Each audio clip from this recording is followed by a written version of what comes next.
Hello again, baseball fans. It's Mitch Gatzke welcoming you into lucky episode number 13 of Ducks on the Pod. Great to have you along with me today. Before I get started, I just wanted to mention that in celebration of Father's Day, MLB.TV Premium is 50% off this week. I highly recommend taking advantage of this deal. If you've ever thought about purchasing .TV Premium, do it now. You will not regret it. Having access to all of Major League Baseball is priceless for a baseball nut like me, and $50 for the remaining 3.5 months of the season is an absolute steal. The timing on this could not be more perfect because baseball fans, it is officially our time of year. Both the Stanley Cup and NBA playoffs have concluded, and it is now what I like to call only baseball season.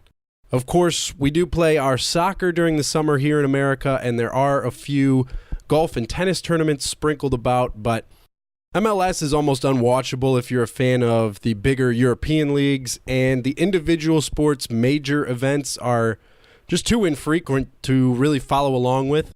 So from now until about late August when college football kicks off, general sports fans have to turn to baseball to get their nightly fix.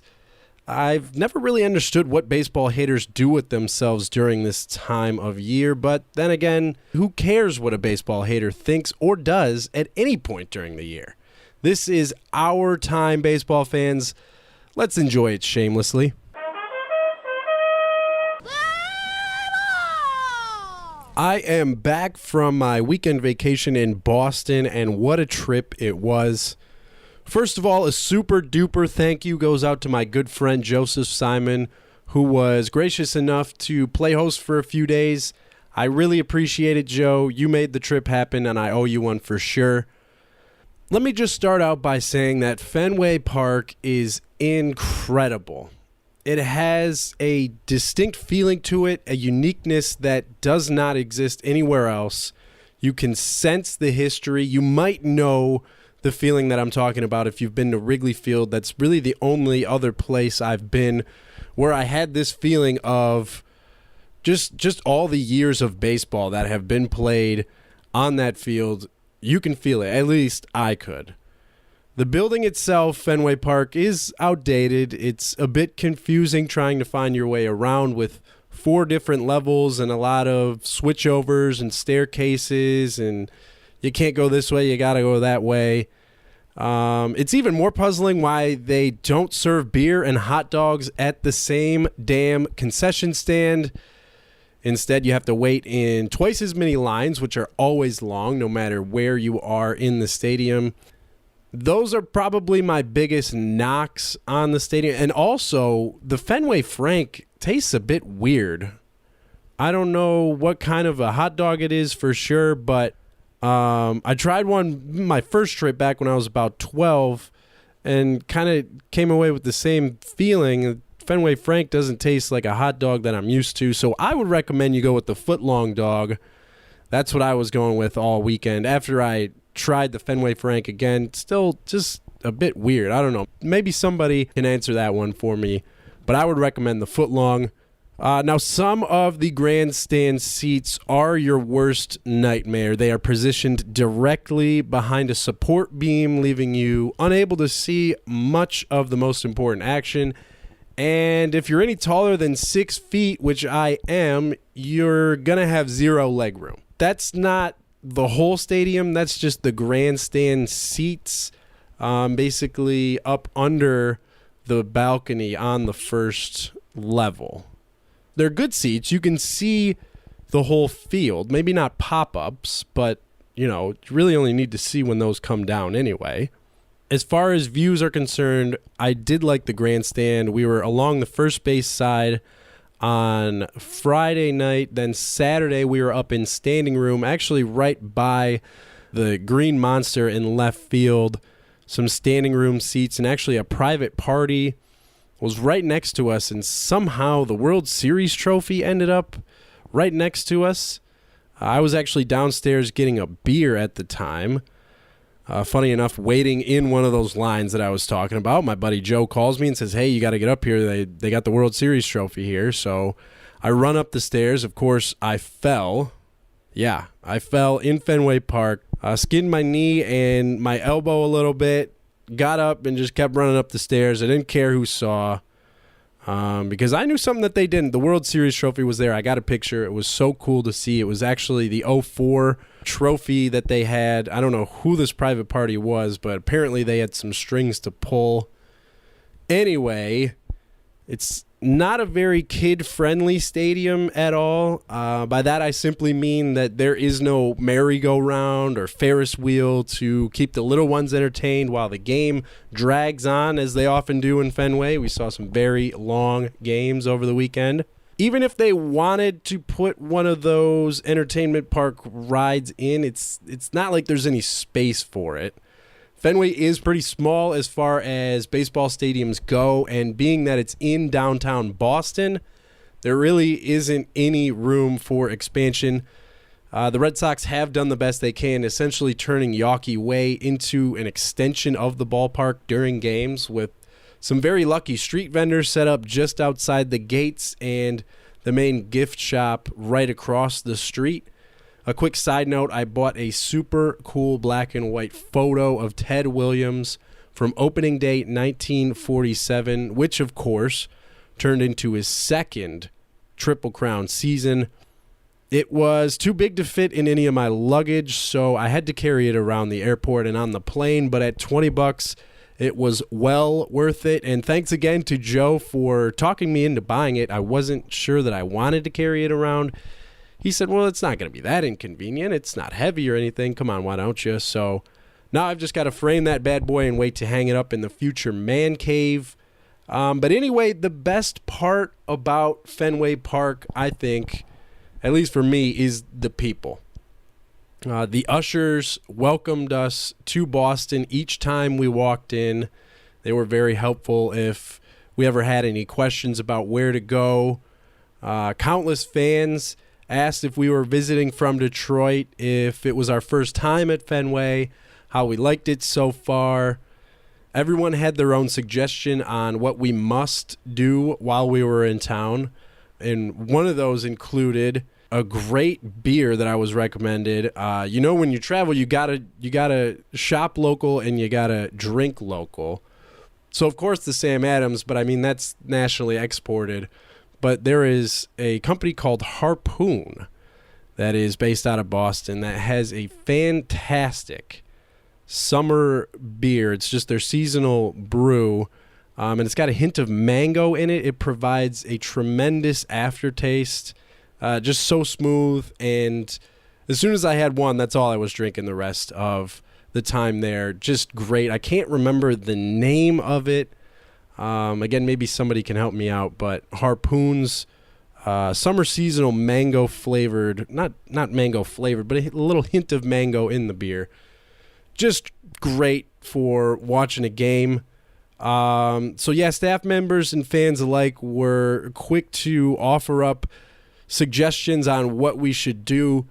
Basically, I've never felt more welcomed in a ballpark, and I really have to applaud the fans of the Red Sox and the staff of Fenway Park and the Red Sox just for the hospitality that they showed us.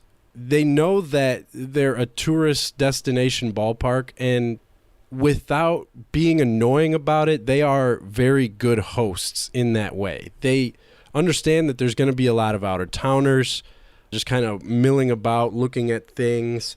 I was snapping a lot of pictures, probably in a lot of people's way.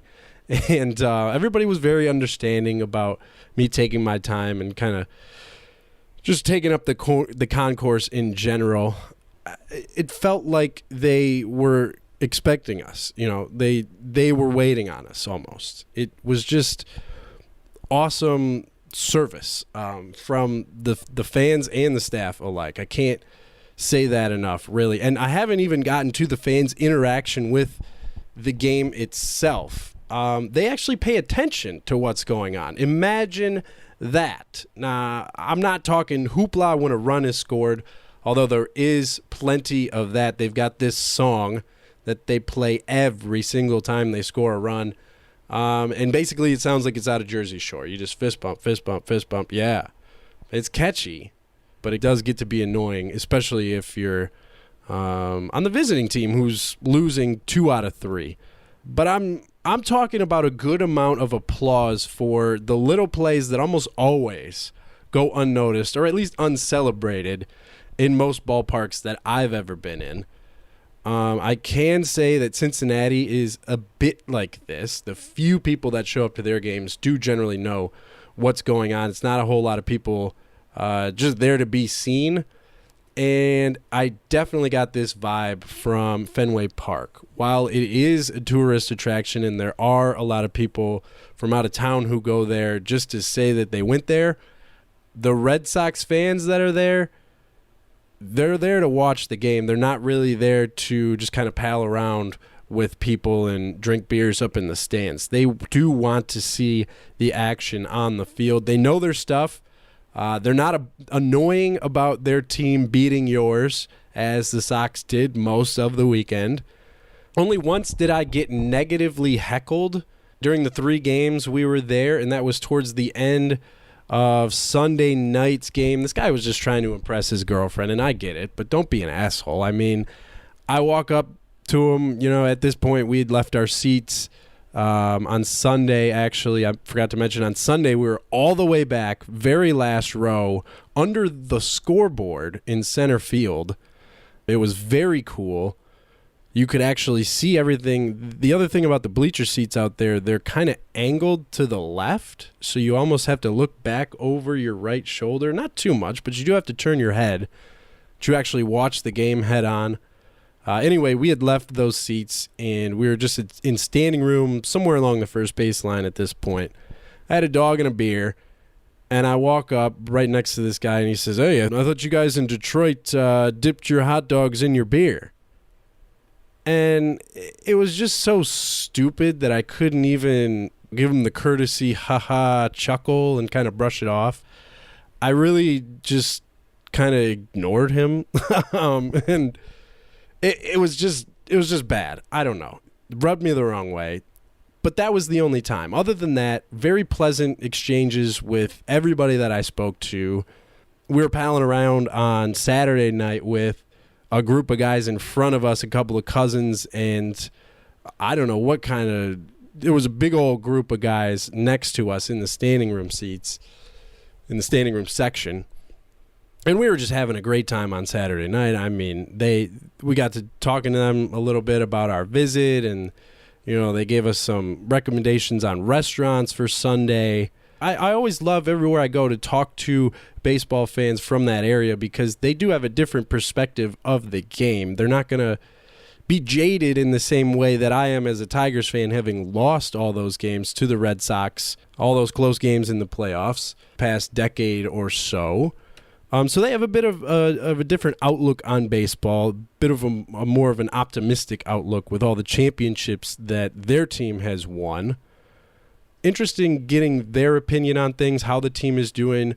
I did talk to some guys about the Yankees and just what New York's rise to the top of the AL East has kind of done to energize the Red Sox and that rivalry, which kind of has been in a lull for the last few years. Some of those guys really don't like the Yankees again, and it's going to be interesting to see how those two teams match up as they get a little bit younger. You start to see this young core emerging for both teams. Can't wait to see how that rivalry develops. But yeah, all in all, I can't say enough. Tremendous trip. Thanks to all the people in and around Fenway. Just the hospitality, the politeness, the way that we were treated. I really can't thank them enough. They made it an amazing trip, and I'll definitely be going back. I would highly, highly, highly recommend. Actually, I insist that you go there if you can get to Fenway Park, because like I said, you can feel it. There's something different about it when you walk in. All those years of baseball history, it's just something about it. It has a different feel in the air. And after all the winning, the Sox fans are even more into it. That's what makes it more fun. The Tigers are giving up late leads on Friday and Saturday night. The bullpen, oh my Lord. After this weekend, the Tigers officially do have the worst bullpen in Major League Baseball, according to ERA. And watching them pitch, it's no wonder why. They just don't have those power arms that can get guys out, that can blow guys away, sit them down, and hang on to leads. And it's going to continue to hurt them all season. There's something about Fenway and those late comebacks, too. You saw it on Friday and Saturday night. Jackie Bradley Jr. on Friday, I forget who he hit it off of, but man, that homer to take the lead for good, and I believe it was the 8th inning for the Red Sox. I mean, he got all of that. There was no doubt about it. Then Saturday night, again, forget who was pitching. I wasn't paying extreme close attention. I was watching the game, but I wasn't keeping score as I normally do at games. I did want to enjoy myself on vacation, but whoever was pitching, man, they were getting shelled in those 7th and 8th innings. It was ugly. It was really ugly because they just couldn't get anybody out. But that's neither here nor there. Talking about just Fenway, got to get there. You have to get there. So where to next? Well, I've got a quick trip to Cleveland planned for July 8th. To see the second game of a 3-game set between the Tigers and Tribe. Believe it or not, despite living just 2.5 hours away my entire life, including 4 years in Ohio for college, where I was surrounded by plenty of Indians fans who would have loved to go to the game with me, I've surprisingly never been to Progressive Field, even though I would still like to call it the Jacobs Field. I'm sure a lot of Cleveland fans can echo that sentiment. I finally decided that this needed to change this summer. I needed to go. It's just too close for me not to have scratched off my list. So I'll be meeting up with my good friend Evan Skilleter for my first visit to Progressive Field on July 8th. Many of you may know Evan. He's been a co-host of mine on a few different things in the past. One of the best sports fans I know, and an even better man, a role model of sorts for me, and a guy I owe a lot to. Can't wait to see him and just hang out with him in his home ballpark. I'd love for him to join us here on the pod before the summer's out, most likely following that trip down to Cleveland, so stay tuned for more on that front. And feel free to grab some tickets and join us down there at Progressive on July 8th as the Ducks on the Pod 2017 tour rolls into Cleveland. After that, the schedule is wide open, and I would love to fit another trip into August or September. The first two possibilities that came to my mind were, one, revisiting PNC Park in Pittsburgh. Like Fenway, it's been many years since I was at PNC. I want to say it was maybe the second year they were open. I'm not sure what year it was, but I was a kid, and I don't totally remember a lot of it, so I would like to go again and really kind of figure out what exactly it was that I saw all those years ago. And number two, sliding out to Milwaukee for the first time with a stop in Chicago, of course. It's on the way, so why not? For either my first trip to what they're now calling Guaranteed Rate Field. The White Sox play there, but hopefully some other good team will be there for me to watch. Or my first visit to Wrigley since all those new renovations have been made in the past couple of years. Again, went there as a kid. Actually went there senior year high school with my baseball team. That was a great trip, but that was, 6 years ago now, I believe, if my math is correct. Anyway, it's been some time. I do want to get back to Wrigley, especially now that they've got it all dialed up. So again, if you're interested in tagging along, I know a lot of my friends are listening. Let me know, and let's make this happen, because really what else is the summer for except for traveling around to new places and seeing new ballparks? Since I was touring around Boston and at all three of the Tigers games at Fenway, I didn't really have a chance to watch any other baseball over the weekend. Caught some glimpses of the college super regionals, and I did want to mention that the field is now set for the College World Series, which will begin this Saturday. That's June 17th, with some games, a couple of games there, and then a couple of games on Sunday night as well. Basically, starting on the 17th, there will be a couple of games just about every night for, I think, a week and a half as the College World Series unfolds. So you're going to want to check that out. I did just want to mention that to put it on your radar for this weekend. But yeah, other than that, didn't get a chance to watch much baseball at all. So I don't have much else for you right now. I hope the breakdown of Fenway, in my experience, was enough for 1 week, and if not, we will be back next week with more baseball. I promise you that. Until then, you know what to do by now. Follow us on Twitter at DucksOnThePod. Like the Facebook page. You're especially going to want to check those out this week as I continue to upload some of the stuff from my trip to Fenway. Other than that, subscribe to the podcast, rate, review, tell your friends, and yeah, I'm Mitch Gatzke, reminding you the 3 keeps of baseball. Keep your glove on the dirt, your bat off your shoulder, and always keep your eye on the ball. Back, gone.